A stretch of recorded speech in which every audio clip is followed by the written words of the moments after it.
Speaking of your daily routine, you should focus more now than ever on your meds. And meditation, exercise, diet, and sleep. I call those keystone habits that create small wins. And small wins are exactly what they sound like, are part of how keystone habits create widespread changes. In fact, there's a huge body of research that says showing that once a small win happens, forces are set in motion that create another small win. So in other words, they have an enormous power and influence disproportionate to the accomplishments of the victories themselves. So essentially, let's see, it should click that. Okay. Did you get a new slide, Brad? Yes, I hope. Yes. Okay. Yes. Small wins are a steady application of a small advantage. Once a small win has been accomplished, forces are set in motion that favor another small win. Small wins fuel transformative changes by leveraging tiny advantages into patterns that convince people that bigger accomplishments are within reach. Now, a small win can be as simple as this. It can be as simple as lining out something on your to-do list, okay? The tiny little action of doing that raises your self-confidence and your self-image. And I do that every single day. I'm pretty good and disciplined on that. I'm gonna hold this in front of the camera, but this is today, December 9th, right there. I can't tell if you could see it or not. But in any case, that's been very, very helpful to me. Now, let's get a little deeper into meds, and we'll start with the M, meditation. Here's what Tom Ferry had to say about meditation helping you decrease stress right now during COVID times, right? In times of high stress, meditation can help you slow down your mind. You breathe, you focus on your body, you get yourself in a centered state. You know, we're in a pressure cooker, right? Situation right now. He recommended that we take a few minutes out of each morning to focus your mind, and that focus will help you throughout the day. Now, you can't do it during the morning. I've got another idea for you. You can try meditating, just a quick little break every hour. In other words, you set your smartphone to go off every hour. And then during that hour time, you're going to take some time to pause, reflect, recharge, recalibrate, and refocus, okay? That'll be 8-minute check-ins to pause again, to reflect, to recalibrate, to refocus. That's a cool thing you can do if you find it to be helpful for you. Just meditating a little bit during the day, even something as simple as box breathing, where you stick your thumb on one nostril, inhale through the other side, take your ring finger and move it to the other nostril, and then let it out. It's called box breathing. Just breathing can help you relax and help you meditate. Here's what billionaire hedge fund manager Ray Dalio said about the ego barrier and meditation. He says meditation can help you break the ego barrier, which he defines as a subliminal defense mechanism that makes it hard for you to accept your mistakes and your weaknesses. Now, if you can't meditate every hour, try to meditate every day at the same time. The benefits of even 2 or 3 minutes of meditation will be exponential, okay? Also, be sure you're meditating in a silent place, right? The Harvard Business Review had this to say. This is Matthias Birk, and here's what he had to say. He said, because our thoughts, it's our thoughts that create the sense of ego.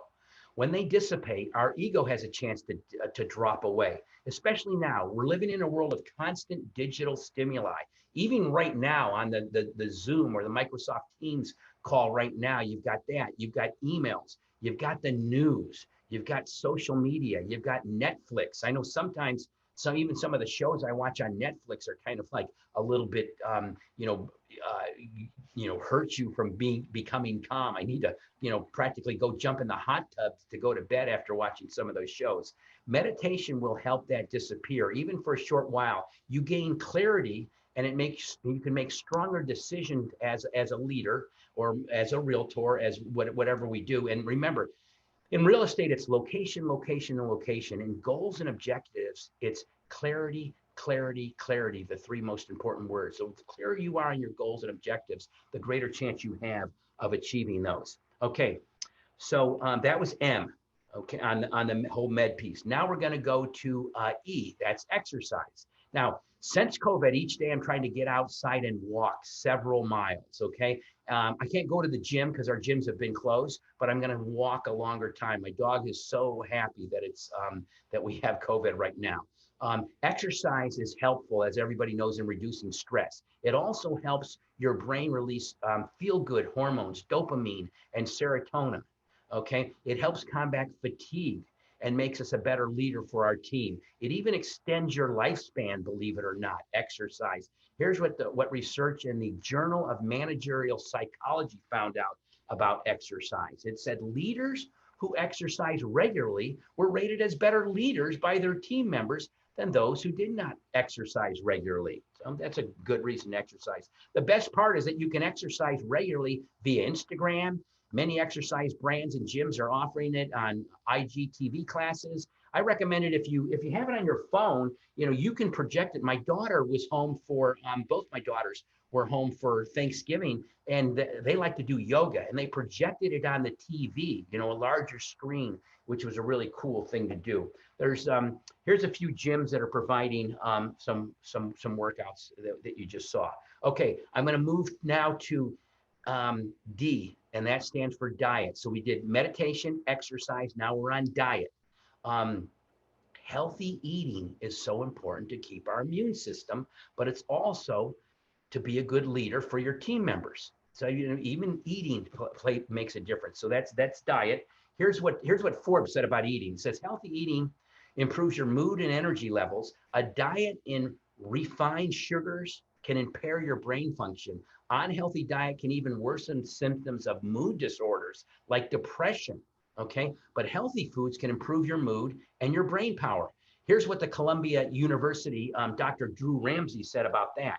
He said about 60% of our brain is made up of fat, and those are the omega-3 type fats, right? These fats decrease inflammation and increase brain-derived, there's a factor, it's called BDNF. It's a type of molecule that promotes the birth of new brain cells. So we're actually growing and adding to our brain cells. There was a time where they thought you had X number of brain cells and that was all you had, but you actually can promote the growth of them, the birth of new brain cells. Here's what else Forbes said about healthy eating and leadership. It said, healthy eating contributes to better time management, believe it or not. Following the rules of healthy eating, like having full meals at certain times of the day, will force you to structure other aspects of your workday. Because you got meal prep. Another rule of healthy eating means you're scheduling time to prepare healthy foods for the next day. It also means you'll have more time the next day that could have been spent wondering what you're going to eat. Here's what James Clear had to say. Okay, use smaller plates to limit your portion size. Kind of makes sense, right? And Brad, we haven't been out to dinner too many times, but I have a reputation for like eating a lot, right? Because I do love to eat. Grandma, the old Italian grandma said manja, manja, manja, and made her happy. So I always try to eat. But the second thing on here, display healthy foods in a prominent place so they're easily acceptable. So what I did, Brad, was I went on Amazon, and of course I've got Brazilian nuts, supposed to be very, very good for you. And I've got pistachios, and I keep them very, very close to me. So when I'm down working, standing in front of the computer all day long, and I'm a little bit hungry, rather than going for a cookie or the Hershey bar or something like that, I'm able to grab some nuts. So display healthy foods in a prominent place so they're easily acceptable. There's another thing that Deetra is very, very good at, and now she's made me good at this. Don't mess up twice.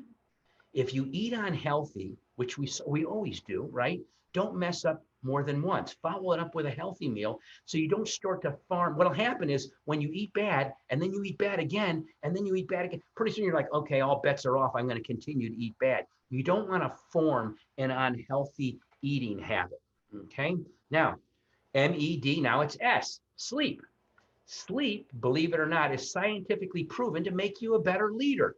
Having a regular sleep cycle is also important for mental health. There's a pretty interesting thing about this. The average American sleeps about 6.5 hours a night.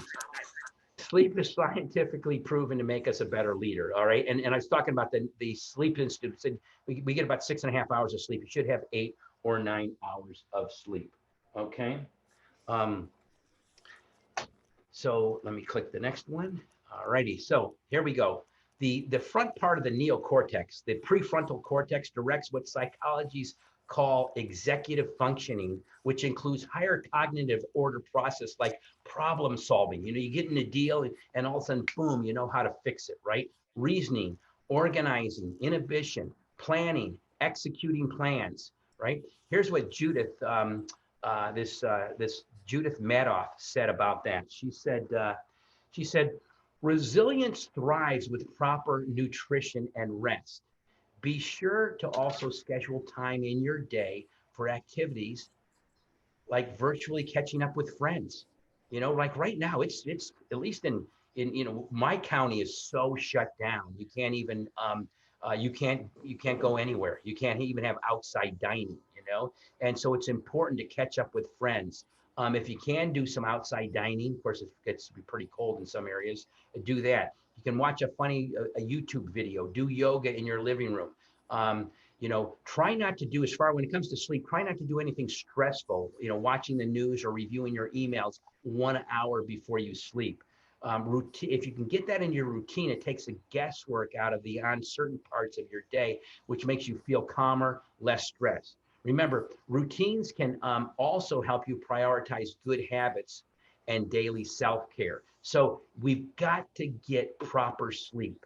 All right, you got to almost force yourself to go to bed early and get 8 hours of sleep, you know, especially during COVID. You know, one of my heroes, Vince Lombardi, had the greatest line on this, and he saw it right on the football field with his Green Bay Packers. And Lombardi said, fatigue makes cowards of us all. And I know it, sometimes when I'm real tired at the end of the day and I got something tough I need to do, I'm like, geez, I just got to wait for tomorrow because I'm just too fatigued. I don't have the courage and the strength to do what needs to happen right there. So that's a good one to remember. Fatigue makes cowards of us all. Mindsets. Mindsets just aren't any beliefs. They are the beliefs that orientate our actions and tendencies, right? A positive mindset, right? It orients the way we handle even situations. Mindsets allow us to frame situations through important clues, so we're not overwhelmed with the information. They help us devise executable goals, so we're clear on what we need to accomplish. They give us optimistic paths toward, you know, action plans. Okay, so you don't have to worry about what comes next. When positive mindsets become a habit, which is what you want to do, they define who you are today and who you become. We've all heard this line, right? Keep your thoughts positive because your thoughts become your words become your actions become your habits, and your habits become your destiny, okay? I mean, you know, you got to thank God every day for that freedom of choice. You can choose to be better. You can choose to do all these things, right? We have this great freedom of choice. And, you know, attitudes are catchy. We all know that, right? So make sure yours is worth catching. All right. This is a study by Johns Hopkins found that participants with a positive outlook had higher energy levels, they were more cheerful, and they had less anxiety. They were 1/3 less likely to have a heart attack or a cardiovascular event within the next 5 to 25 years. That's what that study said, when those people with a more negative attitude. You know, it's not in this presentation, but Dietra, we can add it here. They actually studied baseball players, and they took these baseball cards from the 50s of all these different baseball players, and they could tell if you had a big genuine smile and they had their average age, which was really high, and then the guys with the fake smile and theirs was lower, and then the guys with the frown basically on their face. And it was interesting. You could basically tell how long people were going to live by looking at the baseball card. I got to pull that thing up because that'd be a pretty cool thing to add right in here after Johns Hopkins. Okay, another mindset reminder. There's a physical toll, right? The physical toll of COVID-19. I mean, people are getting sick. Some people are dying. Okay, but you got to remember, there's also a psychological toll, right? We can't control what's happening. We can't control the events that are happening around us, but we can control our responses to these events. We must remain resilient. You got to stay home right now, many of us, okay? But with some great things you can do, you can help the elderly. Brad and I are always talking about, you know, Brad calling his mom or me calling my parents and things like that during COVID. It's been a little bit easier to do. Here's a few more reminders to help you to create a more positive mindset, okay? Here's some books for improving your mindset. In fact, an interesting one, look at that old one by Dale Carnegie, How to Stop Worrying and Start Living. That was written when Jesus was a baby. That's a really, really, really old book. Okay. And for, Brad, I remember, I think Brad, we might have even been talking, or maybe we probably weren't talking at that time, but it was February. I was kind of really concerned about the board meeting I had to go to. And I was like having a little bit of a hard time actually sleeping. And so I pulled out my old Dale Carnegie in February, How to Stop Worrying and Start Living. And it was perfect timing because then COVID hit, right? So there's some great, great books that you can read on that. Incidentally, that old book too, Official Guide to Success by Tommy Hopkins, that may have been the book that had the biggest impact on my real estate career. Good old Tommy Hopkins. And that, you're speaking from, a Tom Ferry guy, a Mike Ferry guy. I'm a ninja. I'm the Buffini Mentor of the Year. I'm in every single, possible real estate hall of fame that you could have. But that old book, The Official Guide to Success by Tommy Hopkins, probably had a bigger impact than anything on me. Okay, moving right along. There's also some podcasts here, and there's tons of them. You can find them all, but there's podcasts for improving your mindset. Those are great things to do right before you go to bed, or maybe even some sort of a sleep meditation. Great things for that too. Okay, so you can divide the book, the Dale Carnegie book, really talked about devising a contingency plan. It said one way to frame the situation and add calm is by imagining the worst case scenario and then creating a plan for that. That's kind of what Dale Carnegie's book does. Now, we don't want to focus on the negative by any means, but it's just making a plan for that. It also brings you a sense of composure and readiness to know you've planned for the absolute worst. Brad, we did that in March and April. Remember, we said if business is off this much, if it's off this much, or if it's off that much. So we were planning, okay? And I think that helped us all. The other thing is let me just give you a thought here. Positive thinking does work, team. It does work most of the time. But you know what works 100% of the time? 100% of the time, negative thinking. It works against you 100% of the time. That's what I've discovered.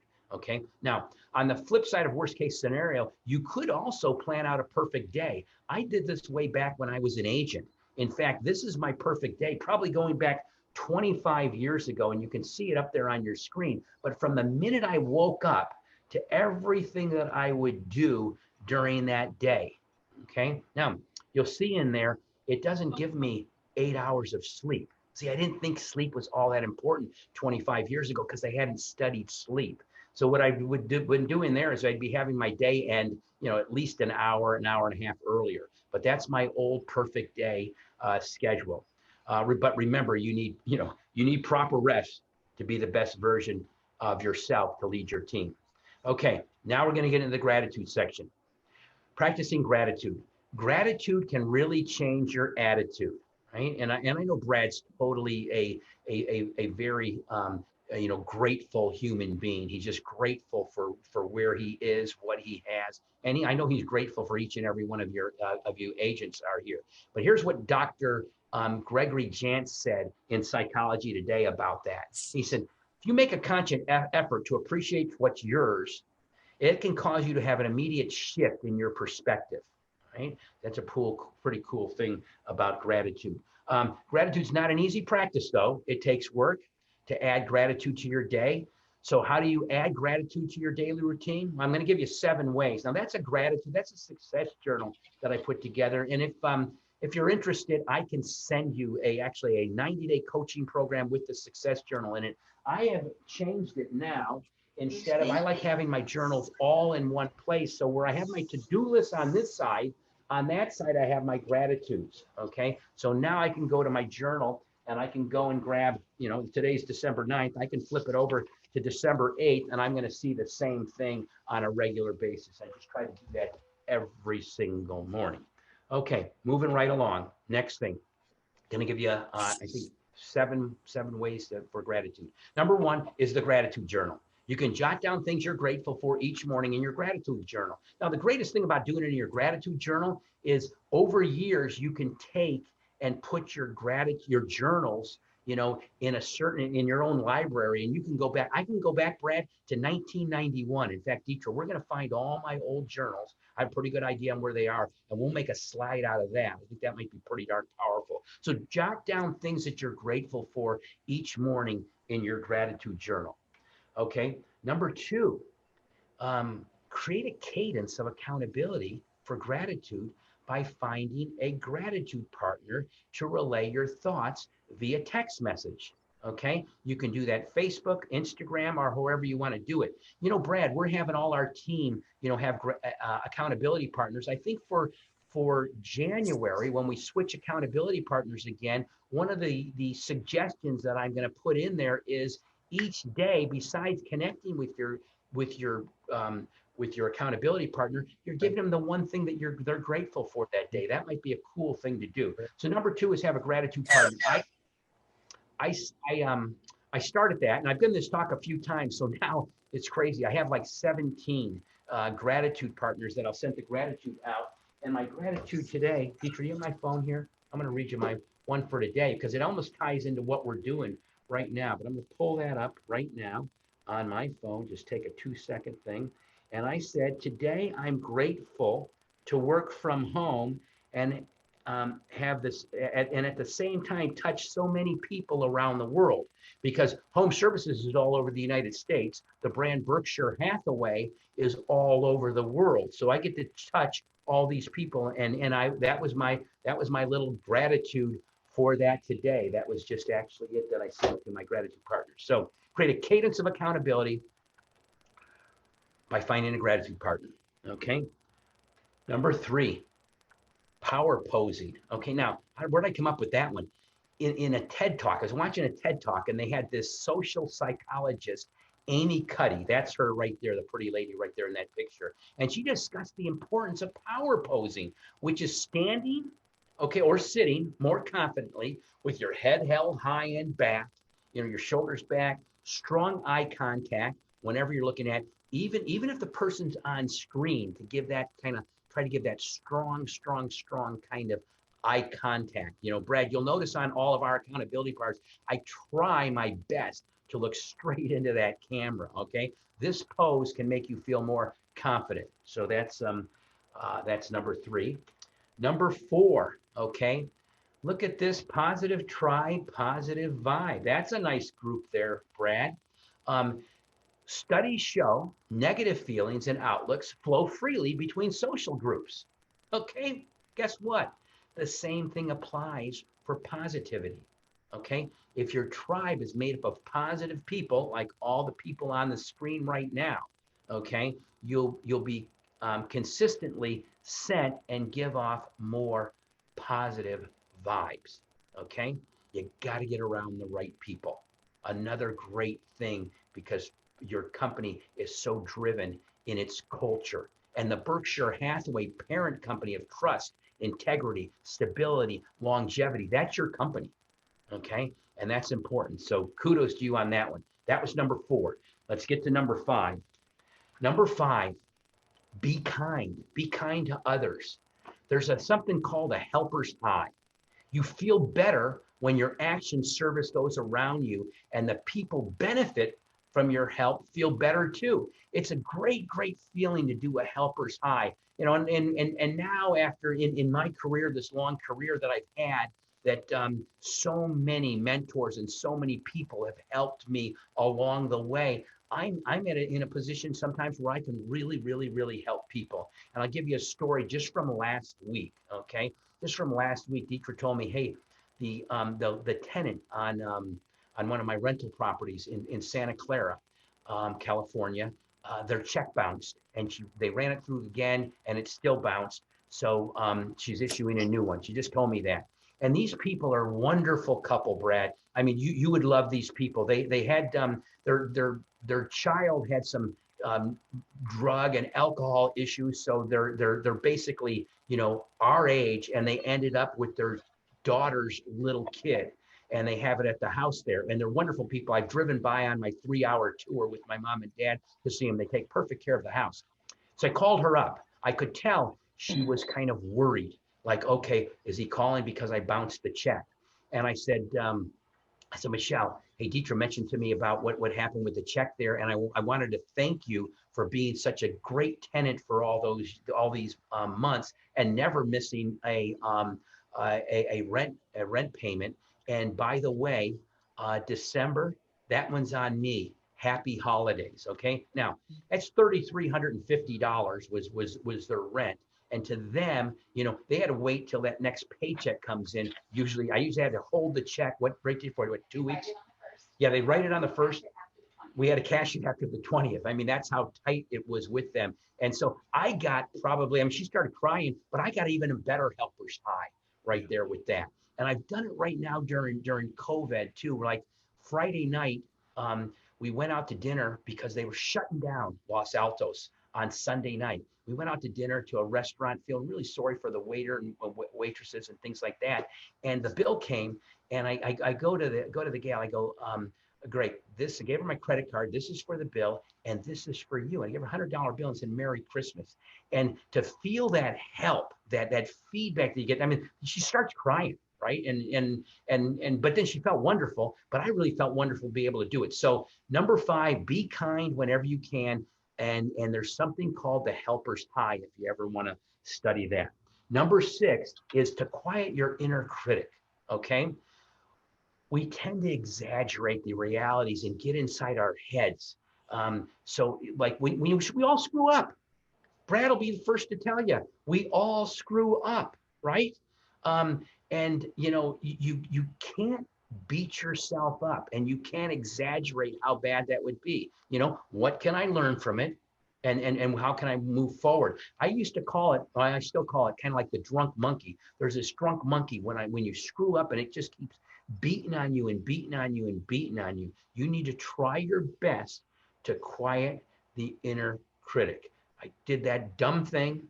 I learned from it, and it just so happened. My daughter just this past week, Lauren, she's driving her car, and the car, she lives in San Francisco. The car in front of her stopped, and she just quickly turned to go around it. Right as in San Francisco, you got all these hills. Somebody came over the hill and took the mirror right off the side of her car, right? And it was pretty cool because she was really upset and felt bad. But she said, I can learn from this, and you can. So we can learn. It was dumb. It was dumb to just swerve around that car without probably looking, right?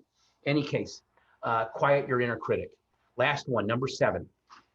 We spoke about this early, but to bring gratitude in your day, take note of your wins. So you want to celebrate your wins. Celebrate them however you can, and the more positive and encouraged opportunities and actions, they all lead to more wins. Remember the small wins, how they work, and it forces that are set in motion, they create another win. So you want to kind of like always celebrate your wins. We had a great year, all of us, against all odds. We had a great year. Like Brad said at the beginning, would we be thinking of how we had this type of year? Most people don't want to celebrate their wins. And Brad's like that. He's very, very, very modest, okay? They don't want to come across egotistical. But it's important to motivate yourself towards the progress and create mile markers on how far you've come and where you want to go.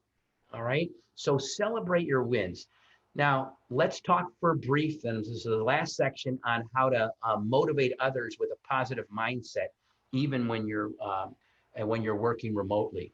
Motivation is easier to accomplish when you're in person. I can't wait to come visit your companies one day, when this is all over, and we'll go out, we'll have a great training day, we'll do all sorts of things and get to meet you, because there's an energy that you can transmit when you're sitting face to face with people, right? That's it. But the question is, how can you motivate your team remotely? It's a lot harder. Just by seeing each other through the screen, actually seeing each other through the screen, you can transmit, some motivation there. This is why, if you can right now, especially during COVID, opt for a video call over a phone call. Brad, I can't even picture us going back to calls where I couldn't, like our call we do every Monday, where I couldn't see you guys. It just wouldn't be the same.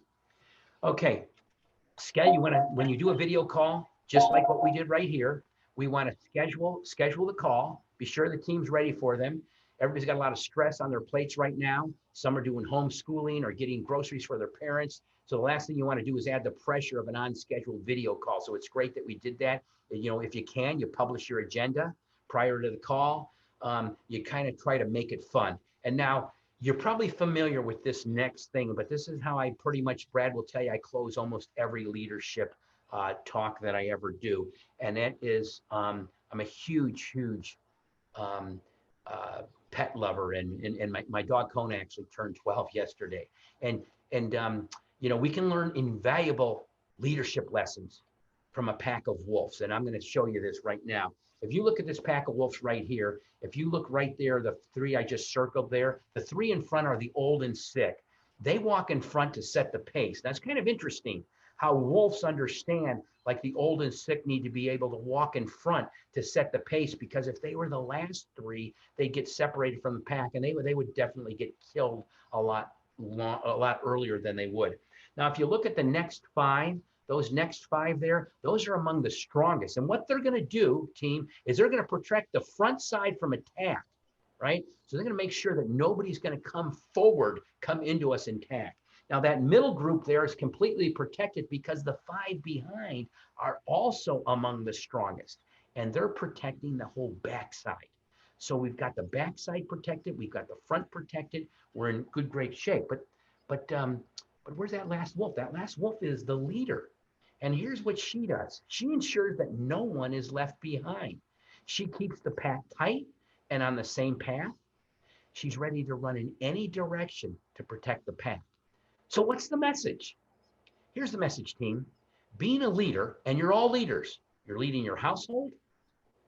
You're leading the transaction. You're leading your department. You're leading your office. You're leading the entire company. We're all leaders. Being a leader is not being about being out in front. It's about taking care of your team. And that's why all of us in this group here as leaders have to be the most authentic. We have to be so consistent, just consistent, right? We have to be disciplined.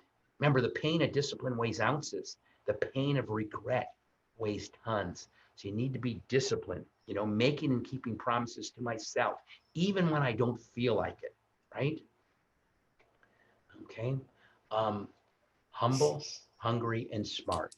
And when we say humble, hungry, and smart, and when we say smart, we mean people smart, understanding people. You know, this is that bedside manner, right? Got to be constantly, team, improving. You want to be improving. Think about this. The stationary position is the beginning of the end. If I do not advance, I fall back. If I walk away from any challenge, my self-esteem will be forever scarred. And if I cease to grow even a little, I'll become smaller. So I'm going to reject the stationary position because I know it's the beginning of the end, and I'm going to constantly trying to improve. Every week, our leadership team says, what am I doing to improve so I'm better this week than I was last week? And it can be simple as some of them are saying, I'm going to drink 100 ounces of water, or I'm going to walk for an hour every day, or whatever it is. But we have to be the improving team, okay? Again, loyalty, right? We're going to be loyal to our team. We're going to get loyalty back. It's the law of reciprocity, right? You got to give it before you get it. Not give up, being persistent. I remember Tommy Hopkins told me I had to get 6 no's before I got a yes. And, you know, I was just not smart enough to think I knew any better. So I waited till I got 6 no's. And typically on that 7th yes, I got my yes. And that really got the career going. So you want to be persistent, right? And then, of course, we always have to give the very, very best service. Okay, Brad, I'm going to turn it back to you, and we can do a little Q&A if your team has time for that. But I want to thank you all for your kind attention. And there is everybody again. Okay, I think, now do I have control again, Deidre? Have you given me back control? I think we can give you back control. Can we? We stopped sharing. So we stopped sharing, Brad. I can see you guys. Can okay. I mean, I can see Woody and Dana and Robert. I think we're Stacey. good anyway. So first of all, before I give my 2 cents worth, does anybody have any questions or comments that they wanted to make for Gino? We still got 241 folks on, Gino. Anybody got any questions or comments that they would like to make as it relates to his presentation or You want to grab anything from Gino now? Now's your chance. There's got to be somebody. I know you all way too well. Okay, somebody has just. We're going to email out this recording to everybody after the fact, because I'd like to get another look at that daily routine he's got going on there. Exactly. Yeah, we've got it. We'll get it emailed out to everybody. And Gino, is it possible to get a copy of your slide deck? Yeah, absolutely. Dietrich can get that to you the second we're done with the call. Be great. We'll get both out to everybody. So when is Gino going to do a follow-up? This is good. Hey, let's see. This is from MW. It says rock on with Dwight Clark. So somebody saw my best friend Dwight Clark, the catch, in the background there. That's pretty cool. That's pretty cool. That's at the Dallas Cowboys Stadium. And that's Everson Walls, that guy that was covering Dwight Clark when he made the famous catch. I just saw that in the comments there. That's pretty cool. That's good. Anyway, where were we at? Ed wanted to know. Follow-up. Follow-up. I'll give you a great follow-up if we want to do it for the whole company. I just did it yesterday, and I to me, I didn't think it was would be all that impressive, but I got so many great remarks. But what I did was 63 points on time management. Okay, with a couple of pretty cool videos in between there, but 63 points, simple things that you already know, but you wanted to be a reminder of. I mean, Karen Nelson, one of the top agents, she makes her GCI's 3 million, and she's on the call, and she's like, I needed this so bad, Yeah. So we can get the whole team together. I'm not traveling right now, so I can touch, beginning of the year is perfect for that one, Brad. Yeah, awesome. Gino, I think it was Rhonda Holland wanted to know what your opinion what is your opinion of the market for 2021?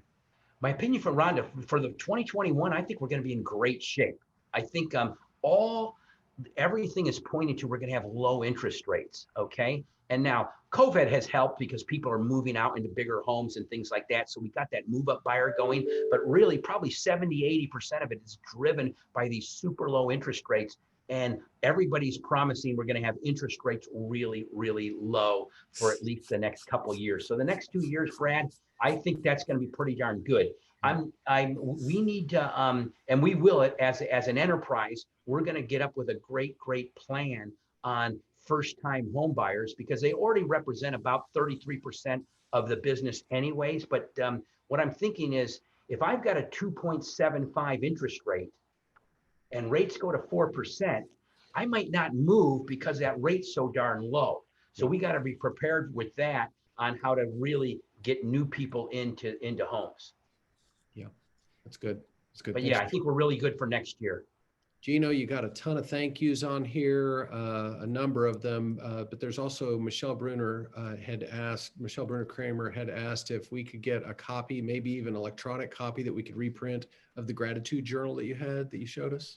Yeah. In fact, what we can do is, Brad, give me a spreadsheet of everyone's email, and I'll send the gratitude journal and a 90-day coaching program. They can take it or leave it right in there. Okay. And then I'll make sure everybody's on the blog too. So that'll be perfect. Yeah. The gratitude journal is, and it's going to be electronic. I told you, that's just in a journal. You'll see the journal says it's got, write down 10 things you're grateful for, people you're grateful for. Then it'll tell you, write down 3 things that made you happy in the last 24 hours. That's an interesting one because it's forcing your brain to push out the negative. In fact, I was doing it. Like when I did mine this morning. It was funny because I did it in my journal this morning, the 3 things that made me happy. And here's the funniest darn things, Brad. I did a couple of these, not this particular topic, different topics, but I did a couple of these talks yesterday. One at Fox and Roach and one at Intero, and it was the craziest darn thing. Talk about loving what you do. The 2 of the things that made me happy were one presentation and the other presentation, and the other one was Lauren, who had the mirror knocked off her car, so she was down here, and Joni, myself, and Lauren, we played cards last night. So I had to think about those little things when you write them in there. And then in that gratitude journal, you'll see where you're going to program the non-conscious portion of your brain, which is Survey, which sets no goals of its own, doesn't judge the merit of the goal, tries to carry out the order. And I think you guys are ninjas, okay? And I had showed this to Larry Kendall probably 15 years ago.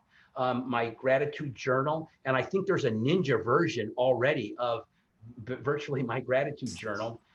There's another trainer, Danny Morrell. He sells my identical gratitude journal for like 20 bucks. But in any case, yes, I'll send it to you guys. That's great. That's perfect. Again, you got a bunch more thank yous. I got Robert, who is asking if there are any technology tools that you use or that you would recommend to support the topics in your presentation.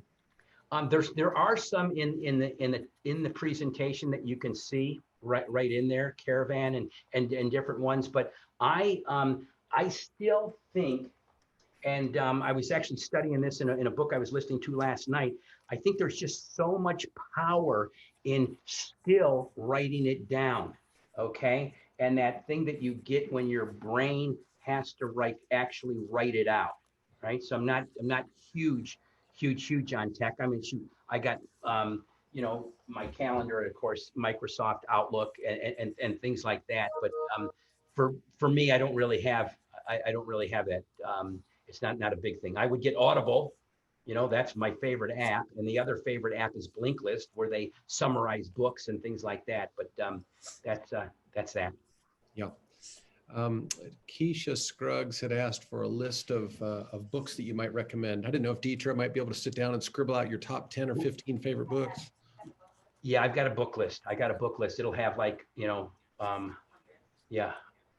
maybe almost 1,000 books on it. So you can just go through and scroll through, but we do have a book list. That'd be great.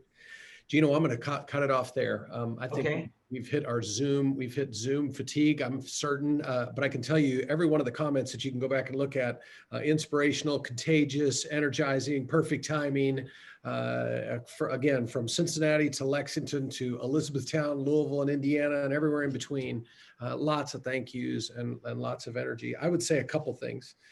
You know, for me, and I don't know that I speak for everybody on the call, but for me, you know, if you remember the movie Jerry Maguire, you know, you had me at hello, you had me at meds, right? You had me at meds, meditation, exercise, diet, and sleep. If we did nothing from this presentation, but get some quiet time and get our bodies moving and put the right fuel in our bodies, keep the wrong fuel out, and get the right amount of sleep. It would change our lives. It would change our relationships. It would change so much. So thank you for that.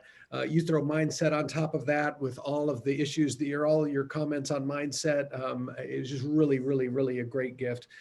I would like to thank you on behalf of I think we got up to 257.